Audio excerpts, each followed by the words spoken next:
breathe real quick. Okay, so now we're gonna move on. Oh my gosh, I'm so excited for this one, y'all. Okay, so the next person to go is Nikki Manlove.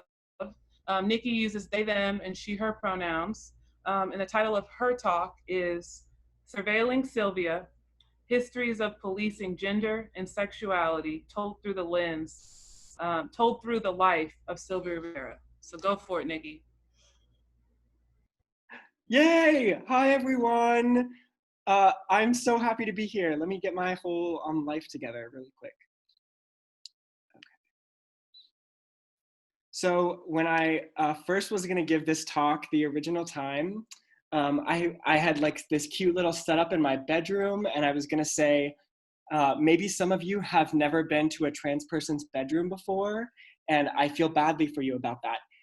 But now I'm sitting outside my kitchen and I'm thinking, maybe some of you have never been to a trans person's kitchen before, and that's even worse. So anyway, so happy to be here sharing this time with you. And I also want to say a huge thanks to these organizers. I've learned so much tonight already, and I'm so grateful to be in this group of people, many of whom have been or have become huge role models for me. So I'm going to spend 10 to 12 minutes today talking about Sylvia Rivera and about systems of policing, and then I hope to take some questions.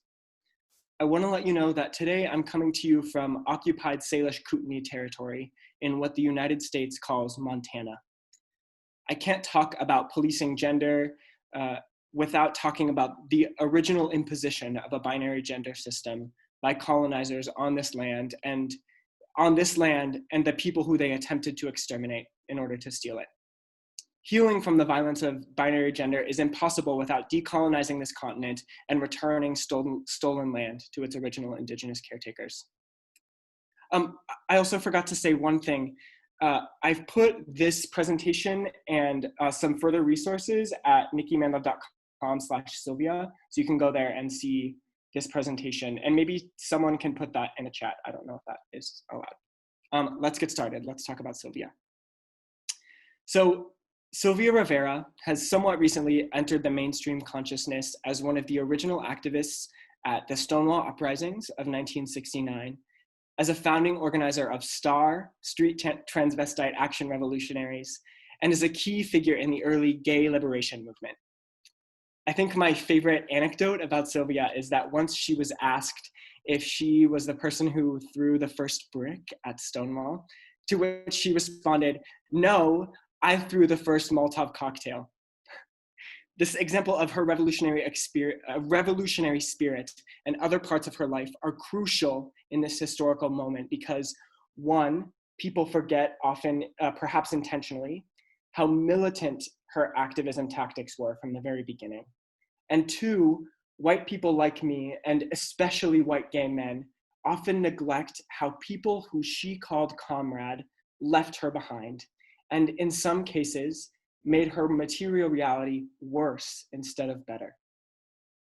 On the tails of Stonewall's 50th anniversary, Sylvia Rivera and Marsha P. Johnson and the many other trans people of color have become entangled in this myth of progress, which says that the struggle for gay liberation has been won. Tonight, I want to liberate my people from the myth of progress by walking us through the ways that the police state and the prison industrial complex has functioned and continues to function to scrutinize, terrorize, and eliminate queer bodies. I've identified just 4 mechanisms that the police state uses to enforce gender and sexual normativity. Of course, the time I have tonight isn't enough time to talk about all the complex ways that queer bodies are policed, so I just want to focus on ways that I think were important in Sylvia's time that continue today. So here they are. Police and prisons violently enforce homogenized gender and sexual expression by 1, excluding people from legal economies, forcing people to hide their authentic gender expression or work in illegal markets like sex work or drug trade in order to survive. 2, endorsing assimilationist LGBT agendas, like agendas that funnel more resources to the police or US militarism, inevitably leading to more violence against queer people. 3, criminalizing non-normative gender expression explicitly through legislation or implicitly through disproportionate policing, but also through institutional and psychiatric gatekeeping access to gender-affirming medical care. And finally, 4, terrorizing non-normativity in incarceration. I'm going to spend the rest of my time talking about how these mechanisms operated in Sylvia's life and how they continue operating today.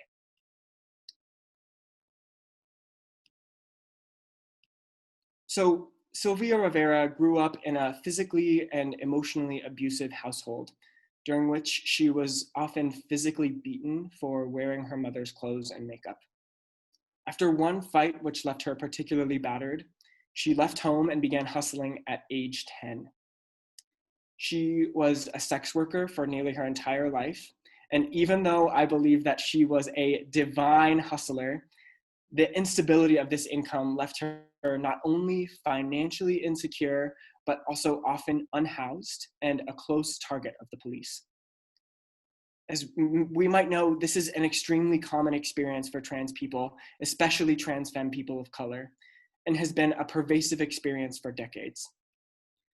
Trans people get both directly and indirectly excluded from legal work and are intensely and violently criminalized.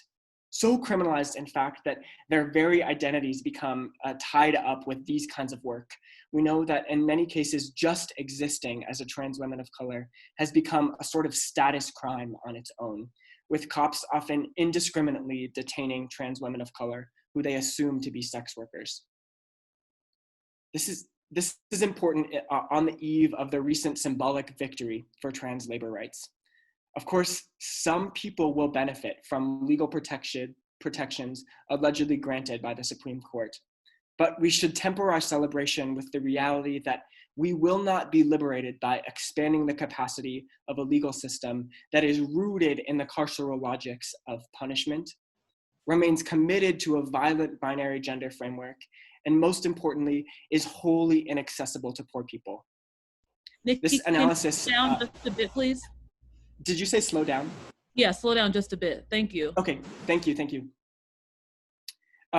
This analysis about legal exclusion from legal frameworks comes in large part from Dean Spade. And so I'll just lift up Dean's work here.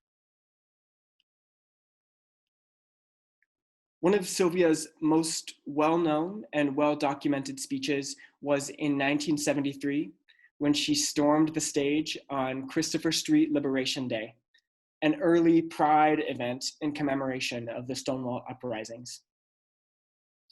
A number of people tried to get her removed from the schedule and from the event completely, including the group Lesbian Feminist Liberation, who labeled her and a number of other queens female impersonators.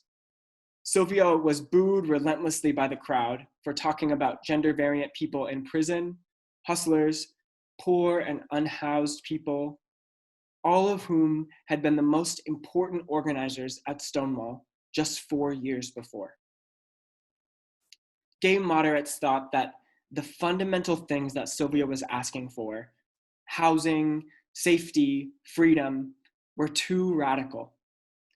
And since then, the pushback parroted by the white gaze of Sylvia's time has been adopted by police agencies and corporations. This serves to elevate the surveillance of non-normative people because the implied message of rainbow policing is that the police are friendly to gay people. They have rainbows on their cars, or perhaps they have a gay chief of police, even though it is well documented that police continue to terrorize young people with non-normative gender expressions. And even worse, maybe that same gay police chief spends tens of thousands of dollars to send our cops to train in occupied Palestine, contributing to US imperialism abroad and partnering in Palestinian genocide. And the flip side of this dynamic is that if you are a queer person who is abused by the police, it then must be because you are a deviant anarchist who wants radical things like a livable wage, or for the police to stop relentlessly murdering Black people, or to stop using internationally condemned chemical weapons against civilians.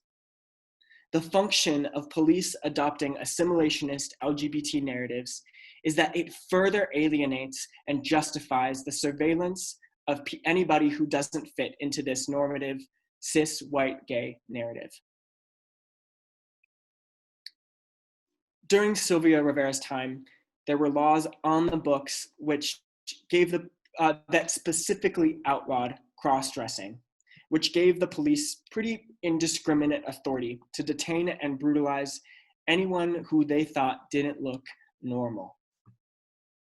These laws aren't on the books anymore, but I think that we can think of pretty high-profile examples in recent years of how gender identity has become free game for legal scrutiny and concern. Think of bathroom bills around the country, the regulations of high school sports, even in Arizona, etc. I'd like to draw our attention to a Lambda legal study from 2012, which walks through the ways that school resource officers in schools deliberately find ways to terrorize students who express gender in non-normative ways. Think of the students with green hair, with piercings, the mask-presenting students with their nails painted. All of this to say nothing of school districts like the one that I grew up in that had explicit policies against cross-dressing still today. And I want to point out also that these logics of controlling gender are fundamentally rooted in whiteness. We keep seeing high-profile instances of Black and Indigenous young people getting their braids cut or their locks cut, and we can understand these as colonial methods of policing people's bodies and employing terror and trauma as a primary tactic of doing so.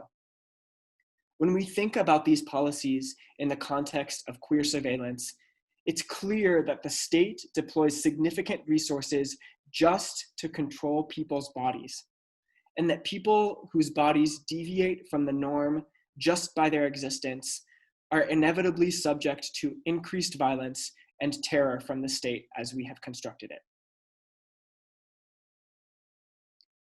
Finally, to talk about terrorizing non-normativity and incarceration, there are so many firsthand accounts of trans people talking about their experiences behind bars. I encourage you to go read them. If you're interested in abolition, which you should be, you must know what trans people who are or who have been incarcerated are thinking about. In the quote here, Kalaniopua Young, a native Hawaiian trans femme, talks about her experience being booked at a men's prison. She says, as a non-op trans woman, new to the carceral system, I imagined that after hearing me out, the officers, being of sound mind and judgment, would see the error of their ways and simply let me go. Nikki, you have 5 minutes. Thank you.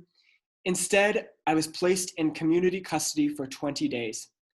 Community custody, according to one of the guards, was reserved for sex offenders, the mentally ill, and those with special needs.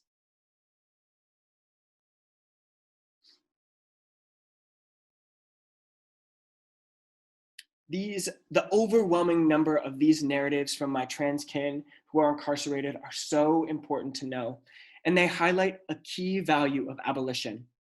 We can't reform oppression out of a system that was designed with oppression as the goal. We can't reform transphobia out of a system that holds terrorizing, dehumanizing, and traumatizing trans people as a fundamental goal. Our takeaway from these stories of trans people is that prison is the ultimate extension of the policing mechanisms that I've talked about so far, and that the goal of imprisonment is demoralization and a relentless coercion to conformity. If we believe in accountability, in rehabilitation, which are at the center of an abolitionist politic, we must get our people out of cages and back into our communities where they can be cared for and supported. Thank you so much. I'd love to take some questions now. Oh, Nikki, I'm obsessed with you. Okay. So yeah, so if the facilitator can join, and then I think we have time for like 2 questions. Hi, everyone. I'm not sure if my camera's showing, but thank you, Nikki. That was a wonderful talk. I really appreciate learning about Sylvia Rivera, and wow, so good. I don't currently see any questions. Are there any questions for Nikki?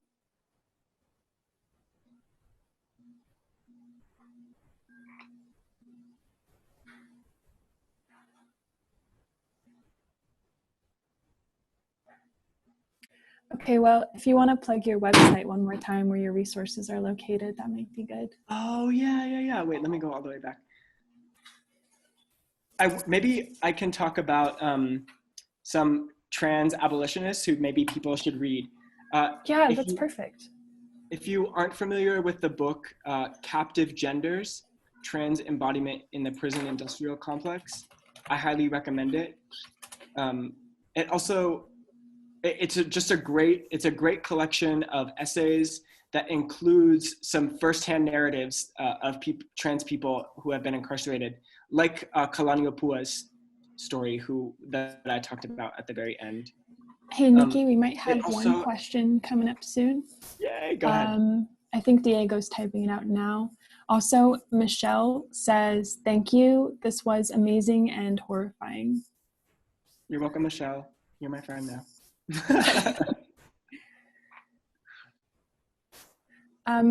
You can go ahead and continue, and I'll pop in again when Diego types out their question.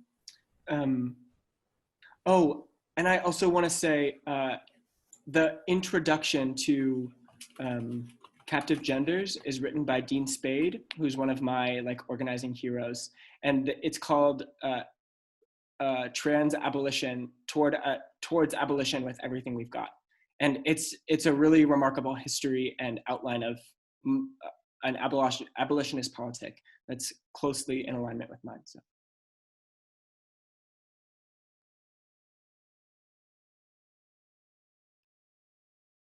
Did we have that question, Libby?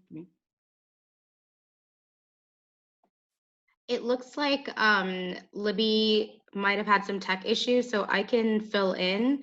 Someone asked if we can access the PowerPoint somewhere. And I think that you mentioned your website, correct?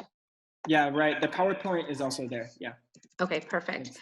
And then somebody asked, how do you think we can best be in solidarity with Black trans women? Yeah, that's such a great question and such an important question, and especially in this moment. I think we've seen a huge surge of Black trans-led organizations that are doing really important work around the country. I'll lift up Black Visions Collective, which is based in Minneapolis and is led by Black trans women. It's just an incredible organization.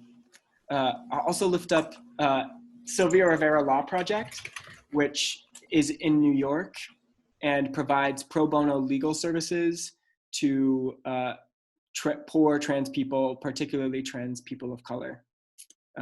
So I'll plug just direct financial contributions to trans-led organizations.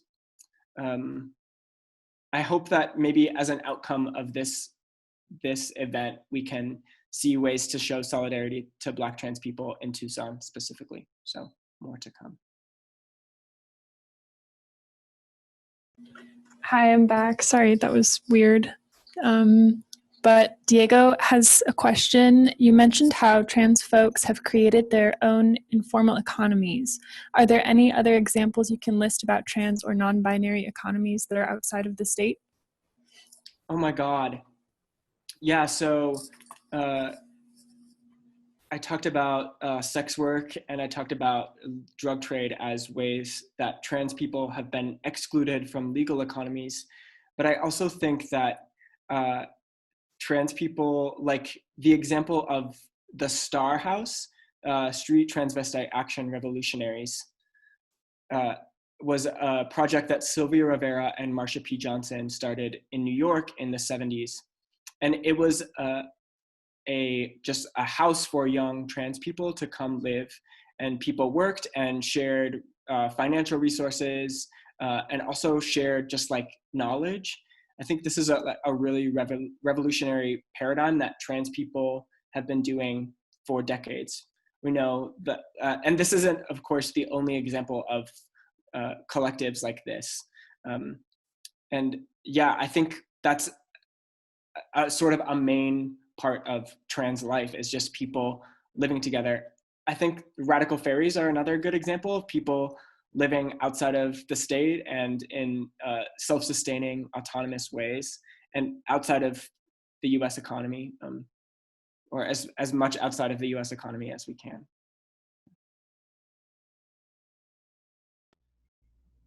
Okay, thanks, y'all. If it's okay with Nikki and Libby, is it okay if we move on? Yes, thank you so much. Okay, thanks, y'all.